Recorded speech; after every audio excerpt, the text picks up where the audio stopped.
Assalamualaikum warahmatullahi wabarakatuh. Ya, Waalaikumsalam warahmatullahi wabarakatuh. Perkenalkan Bu, nama saya Evilia Putri dari UPBJJ Bandar Lampung. Di sini saya menemui Ibu lagi untuk praktik unit 2-nya. Di sini langsung saja Bu ya. Perkenalkan Bu, nama Ibu siapa Bu? Ya, dengan Ibu Maimunah, Mbak. Ya. Di sini saya akan melakukan analisis terhadap salah satu produk agribisnis, yaitu ini apa namanya Bu? Produk keripik singkong Ibu ya Bu ya.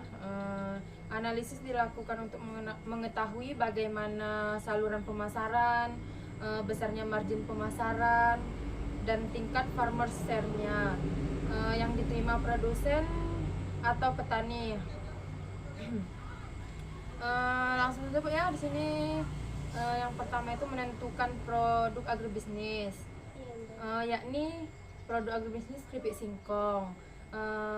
Produk keripik ini saya pilih karena termasuk olahan panganan berbahan dasar ubi yang banyak diproduksi oleh pelaku agribisnis skala kecil maupun menengah, serta memiliki rantai pemasaran yang bervariasi. Selanjutnya Bu ya, di sini saya akan menganalisis kondisi saluran pemasarannya.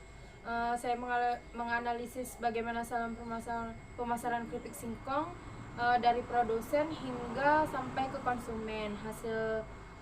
Terus produsen pengolahan keripik ubi, pedagang pengecer, konsumen atau produsen, distributor, toko, warung, lalu konsumen.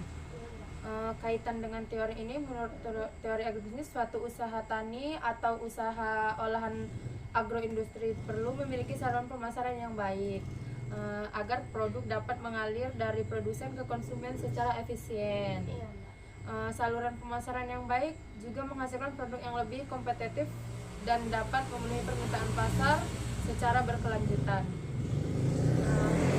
Pembahasan peran setiap responden dalam saluran pemasaran pada bagian ini mengidentifikasi peran tiap pelaku dalam saluran pemasaran keripik singkong.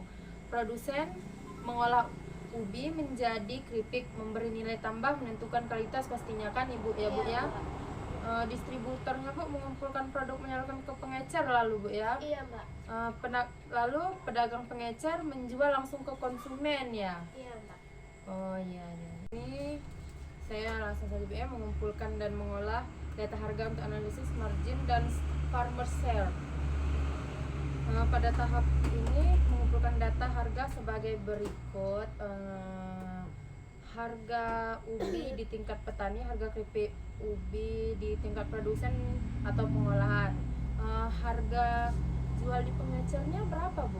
Kalau saya jual ke pengecer itu 35.000, Mbak, per kilonya. Kalau harga beli konsumennya Bu? Harga beli konsumen itu bisa di 42 ribuan, Mbak, per kilonya. Tujuan pengumpulan data ini sesuai teori agribisnis untuk memudahkan dalam mengidentifikasi margin pemasaran ini Bu ya. Iya, Mbak. Selisih harga antara lembaga pemasaran dan farmer share, persentase harga yang diterima petani dari harga yang dibayar konsumen. Di sini Bu, saya langsung saja kita lanjutkan yang tadi, analisis margin pemasaran keripik ubi atau singkong. Pada tahap ini saya di sini akan mengenalkan rumus ke Ibu. Langsung saja Bu ya. Analisis margin pemasaran dan farmer share. Di sini Bu, langsung saja proses analisis margin pemasarannya ya. Kita menggunakan rumus margin pemasaran menunjukkan selisih harga antara harga yang diterima produsen PF dan harga yang dibayar konsumen akhir PR. Rumus yang digunakan yaitu M sama dengan PR dikurang PF. Keterangannya M margin pemasaran, PF harga di tingkat produsen, PR harga di tingkat konsumen. Margin pemasaran juga dapat dinyatakan dalam bentuk persentase. Persentase M sama dengan M dibagi PR dikali 100%. Perhitungan margin pemasaran saluran 1 ini Bu, saluran 1 dari produsen ke pengecer lalu ke konsumen ya Bu ya. Iya. Harga tingkat produsen PF berarti tadi kata Ibu 35.000 ya Iya, Mbak. per kilogram. Harga tingkat konsumennya itu PR-nya 40.000 per kilogram. Marginnya M sama dengan 40.000 dikurang 35.000 berarti 5.000 ya Bu ya. Iya, Mbak. Lanjut Bu ya, kita ke analisis farmer share-nya. Farmer share dihitung menggunakan rumus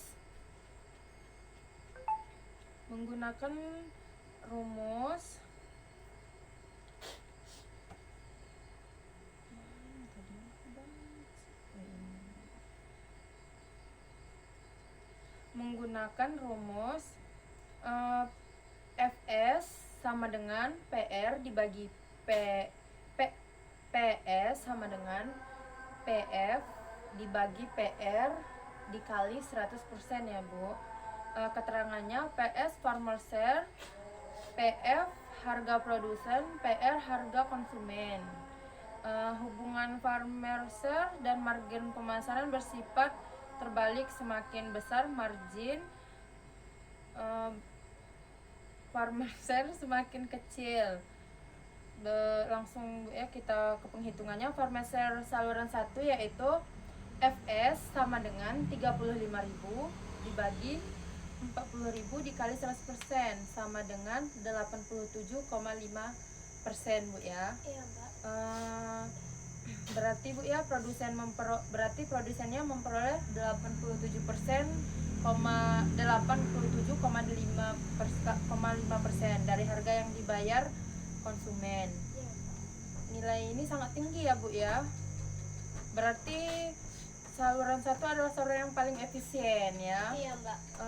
Kita menggunakan farmer share saluran kedua Bu ya. Kita coba dulu ya. Iya, Mbak. Harga konsumen saluran kedua yaitu 42.000 per kilo kan kata Ibu tadi. Iya, Berarti Mbak. kita menggunakan rumus FS sama dengan 35.000 dibagi 42.000 dikali 100% yaitu 83,3%. Iya.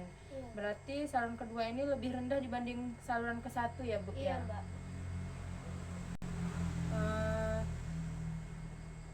Lanjut Bu ya, kita ke hubungan antara margin pemasaran dan farmer share. Hubungan antara margin pemasaran dan farmer share, dari hasil praktik ini hubungan keduanya terlihat jelas Bu ya. Iya, Mbak. Semakin besar margin pemasaran, semakin kecil farmer share-nya berarti ya. Karena sebagian besar nilai tambah diambil oleh pelaku pemasaran dan pengolah berarti Bu ya. Iya, Mbak.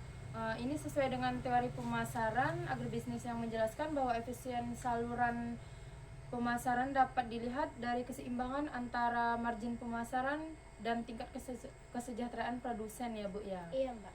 Oh iya.